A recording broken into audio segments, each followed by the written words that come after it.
Assalamu alaikum wa rahmatullahi wa barakatuh. We're here, class 3, day 3. MashaAllah, different angles, different views, different colors. MashaAllah. So we'll start off with, as always, we'll do our little test. Okay. Yalla, we'll start with you, sister. Go ahead. What letter is this? Meme. Yeah, meme. You can make it a bit longer. Meme. Meme. Very good. What about this? Lam. Oh, I just thought of something. You know, subhanAllah, what's crazy? Every time I teach this, I get new ideas to like things come in my mind that I didn't have before to teach it. So if you want to remember, like, going backwards, Mary had a little lamb. Okay. And the lamb had a calf. Yeah. And then calf in Arabic is baqara. Oh. And and if you want to have a good, if you want to slaughter a cow, slaughter a fat one. Oh, and then noon. If you start from noon, it was an afternoon. Yeah. Mary had a little lamb. And then look, after your dinner, you say, "Wow, I'm happy." I'm telling you, you can actually make something, mashallah. You can actually make it. It's like funny, but it works, you know, because you want some more? Yeah. Okay. All right. What's this one? Give her this. Here. Ayn. By the way, guys, mashallah, they have a beautiful daughter. Her name is Layla. She's young. She's in the background. If she makes noise, completely cool. It's understandable. Be patient with us. It's the life, mashallah. But that's what I was saying, by the way, off camera. I started telling you, people always ask me, like, how did I get my pronunciation? You know, my mom used to take me with her when she used to go in sisters' halaqas to study Arabic and like Quran when I was a baby, you know, 2, 3. And kids pick up on things, you know, they hear things. Like my mom would be like, I'd be running around and playing, and then I'd come home and I'd just be like, ha, ha, ha, ha. And my mom's like, oh, he was listening. I thought he was just playing, you know? So from a very young age, that helps you fine tune your pronunciation as well. Okay, sister, what's this one? What's that one? What did the guy say after having the cow? Moo. Wow. Okay, oops, not bad. Did you say moo? The guy ate the cow and then he said moo. Yeah, okay, I'm sorry. Wow. Okay, what about this one? Ha. Very good. This one? Is that ha as well? This is Hamza. Hamza, yeah. Hamza. Okay, what about this one? Seen. Dal. Your tongue needs to bring it out more and vibrate. Do you hear the vibration sound? Zal. Dal. Very good. Dal. Okay, and this one? No. I know. After talk comes. It's the same as this one, but heavy version. They start the same. Huh? Again? Zo. Very good. Vo. You see that aw sound? Vo. Do. No, don't jam. If your tongue gets jammed, that's not right. That's going to be closer to this. You have to make sure your tongue comes out. Gently touch your tongue, the front of your tongue, your top 2 teeth, and blow air and vibrate. Some people, when they do it, they think that they have to like put pressure and go, and then what happens is their tongue gets jammed, and then you don't get any air out. So if you just relax, put your tongue and just go, vo. Okay.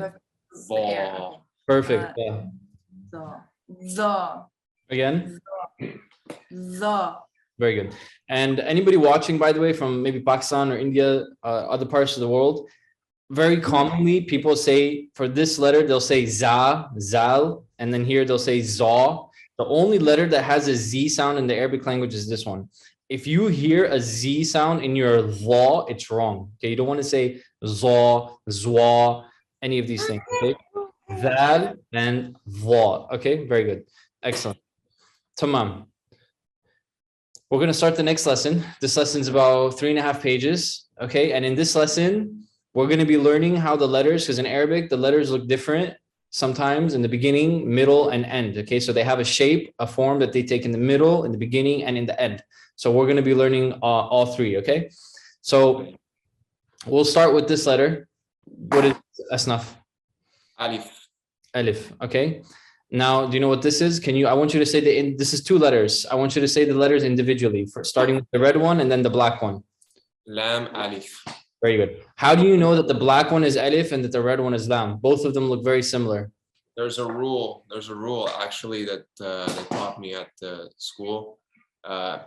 Alif is one of those letters that it can only connect with what's before it. Anything after it, you can't connect it. I think that's the rule, right? So the way I know, obviously, because of that rule. Yeah, that's 100% correct. That's how we know. The letter alif, there's a few letters in the Arabic alphabet. They cannot connect after. After means to the left, because Arabic, we write it from right to left. Okay, so when I say after, I mean to the left, this way, not on this side. Okay, in English, after would be here. Okay, A, B, C, whatever. But in Arabic, to the left, or after, sorry, is to the left. So alif, it can never connect after, okay, but it can connect before. So here, the red letter, if you can tell, something is connected after the alif right here, this. So we know that the red letter cannot be an alif because something is connecting after, and we said that alif, after it, we cannot connect anything, but before we can. So we know that this is lam and that this is alif. Okay. There's a rule. There's a rule. You're getting confused because there's a rule you have to know. It's called the naughty letters. There's letters that they can't connect whatever's after it. But we read Arabic from right to left, right? Connect after. So look, I'll give you an example. So right here, you right see there. See that alif? It's by itself. See that? That's not alif, the red one. It can't because of that rule. The rule is it can't connect. What's it called? So if that was alif, whatever comes after it cannot connect. Connect from where? I'm so confused. The letter. That's a letter. I know, but. So look. See okay, that? so look, let me try to draw it for you. Okay, so let's take the letter ba, for example. This is the letter ba. Okay, oh, sorry, I'm writing it backwards. Okay, here, this is the letter ba. Let's say I want to attach the letter ba to this alif. Okay, can you see what I'm writing, sister? Yeah. Okay, so let's say I want to attach the letter ba to this letter. The letter alif, like he was saying, there's a few naughty letters, a few letters in the Arabic alphabet. If I want to connect something, I can only connect before them. Okay, meaning at the start, because Arabic is written right to left. That's how Arabic is written. So if I say before, it's going to be on this side because we start from this side. So it's going to be here. If I say after the letter, it's going to be to the left. Okay, so if I have two options only. If I want to write in Arabic, I can connect it before or I can connect it after. Those are my only two options. Alif, amongst a few other letters, it can never connect on this side. On the left side, it can never connect, but it can connect here. So if I wanted to write the letter ba on this side, okay, for this letter, I can easily connect it like this. Boom. We have a ba and an alif. That's what they did here. You see, they took a ba and an alif, no problem. They were able to connect the ba to the alif, no problem. Why? Because it's coming before. On the right side of the alif, we have no problem. However, if I wanted to write the ba after the alif, because we said it cannot connect, I would have to put a space and then it would be like this. You see, with a space. I would not just continue it like this, for example. If I cannot just connect it like I did here. I can only do this on the right side. On the left side, I cannot, okay? Why is that important? I want you guys both to look at this box right here. You see this box right here? This can get confusing for a lot of people because look, we just said that this is alif, right? If you look here in the middle, you see a line. This is a straight line, just like this is a straight line. So you might ask, well, how do I know if this line is an alif or if this line is a lam? So now I ask you, it's okay. Okay, Asnaf, okay, I'll ask you, sister, how do I know if this is an alif or a lam? What tells me that this is an alif or a lam? Give me the reason why. Because alif can't be in the left. No, alif, nothing can connect to the alif on the left. Is there something connected here on the left? Yes. Yes. Okay, so that means this is a lam, because lam, it can connect on the right, it can connect on the left. It has no problem attaching both sides. Okay. There's a see that green box up there in the lesson. If you look, I think there's a dal with a shadda and a fatha. That's one of the naughty letters. See how it doesn't connect to the ra? There's a space here. You see, this is another letter like alif. It cannot connect after. So there's a space here. You see the space cannot connect after. Ra also, it cannot connect after. That's why there's a space. Alif, it cannot connect after. That's why we have this whole space right here. You see this? It's a real example. That little gap, these gaps. Okay. No, it's fine. This is This is if you know those rules, it'll be really easy. It's really easy. It's easy, and it comes with practice. No problem. Now we're gonna get to the next letters. All right. So by the way, they use this example, lam, alif. It spells out when you put them together and you read it in Arabic. It spells out la, which means no in Arabic. Okay. If we want to say no in Arabic, we say la. If you want to say yes, we say na'am.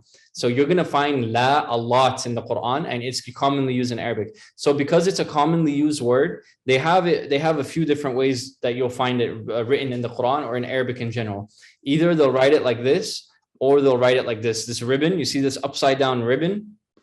You see this upside down ribbon? There's 3 of them here. I can sit here and try to explain to you how is it that this is lam and this is alif, and I will. You see they start like this, lam, and then the alif comes second. So it's still following our rule. But just simply put, easy way to remember, anytime you see your upside down ribbon, it's lam alif. It's 2 letters, meaning it's lam and then alif. Ribbon, upside down ribbon equals lam alif. Okay, Asnaf, upside down ribbon equals what? Lam alif. So sister, what's this? What 2 letters are these? Lam and alif. Exactly, lam and alif. What about these? Lam alif. Very good. What about these? Lam alif. Very good. Okay, now it comes mostly in either it comes like this as an upside down ribbon, or this one that we did, which is basically the same as this one here. The only difference with this one is they added like a little, tail at the beginning of the lam to kind of keep up. But this and this is the same. Okay, we have lam alif and then we have lam alif. Okay, so this is how we're going to do this for the rest of this lesson. I'm going to ask you guys to take turns, and I just want you to tell me what letters you see in the box in the order that they come. So we'll start with Asnaf. Go ahead. Alif. Okay, she can go too after you guys. Okay, go ahead. She only knows alif at the moment. Okay. Go ahead. Alif. Alif. Okay, sister, what is this? Alif, lam. No, we just said what letter? Sorry. Lam alif.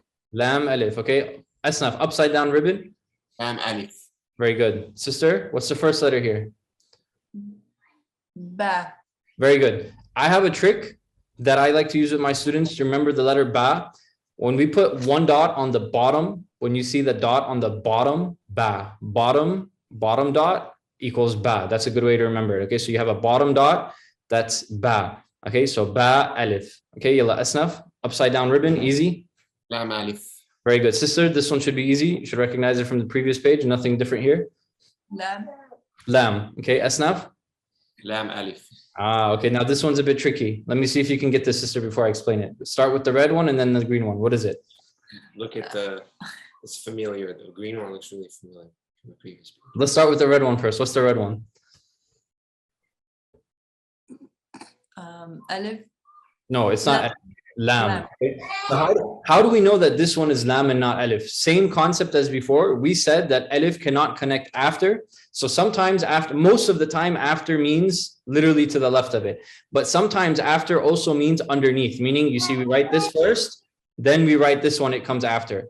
So the lam comes first, then the ha. So if somebody were to write it, it would be like this. Lam, ha. Okay, so this is lam, and then this is ha. So the one that comes on top is lam. How do we know that this is not an alif? If this was an alif, because alif cannot connect to the left, I would have to write alif right here. Okay, I would put alif here and then like that, ha. Alif, ha. Okay. Okay, but because this is a lam, it's connecting on top. So this is lam, ha. Okay, yalla Asnaf, what's this one? That's lam alif. Very good. And then the last one, sister, go ahead. 3 letters. Ba, lam, ba. Excellent. Okay, very good. All right, now this here is the letter kaf. Okay, you might be asking, well, this is kaf. That's what we learned. Correct. This is what we learned. This is how kaf looks at the beginning of a word or in the middle of a word. Okay, this is how kaf looks at the end of a word. Okay, or when it's separated. So this is kaf at the beginning. Another way you can kind of remember that this is kaf is if you look at this kaf, you see the little snake inside? The little snake inside the kaf. Here it's like shriveled up, it's small, it's tiny. Here it's jumped out and it's all grown up. So this, you know, like those spongy, what are those spring things, you know, they can elongate. It's kind of like, think of it like this. It's all like shriveled up and then it jumps up right here and stretches itself out. So this is kaf. Okay, the Z shape is a kaf at the beginning of the word. Okay, so Asnaf, what's this? Kaf. Okay, what's this, Asnaf? Kaf. Okay, sister, what's this? Kaf ba. Very good. Asnaf? It's kaf ba. Very good, sister. Kaf alif. Very good. Okay, by the way, another tip to know that this is alif, because look, you might be asking, well, how do I know if this is alif or lam? There's nothing that comes after it, right? Is there anything that comes after it? No. So there's no way. I told you before, the way you know is if something comes after it, then you can see if it's separated or not. But here, nothing comes after it. So how do we know this is alif? Because alif, when it's written at the end of the word, it's just a line like this. Lam at the end of the word is like this, normal, like this. So if this was a lam at the end of the word, or when it's separated, it will be like this. Okay, and alif is just a line at the end of the word. So you're right. Okay, Asnaf, what's this? That's kaf alif. Very good. Okay, sister. Ba kaf ta. Very good. And Asnaf. Ta kaf tha. Very good. And we'll stop right here for today. Okay, so we just got a few more, sister. Ba Very good. Ta. Sister. tha. Very good. Asnaf. Noon. Very good. I'm going to give you guys my tips before we go and call it a day to remember these, because look, there's so many dots, you get confused. Remember what we said, bottom is for ba, 2 dots on top, 2 top, ta, 3 is tha. Tha is 3. Okay, so that's how you can remember it. And then the one that I have for noon, because it's really hard, is basically not, because people always mix up ba and noon. Okay, ba is bottom, noon is not on bottom. That's how I remember it. Okay, not on bottom. So not on bottom is noon, bottom is ba. Tha, 3 is tha, and 2 is ta. Okay, guys? Sounds good, man. That's our lesson for today. Y'all practice it together, inshallah. We're going to review it again from page 1. Every day, we're going to start with page 1 until you guys are confident with the letters. And then we'll go into our newest lesson and we'll practice a little bit and then learn something new as well, inshallah. Okay? Inshallah, brother. Barakallah. Assalamu alaikum.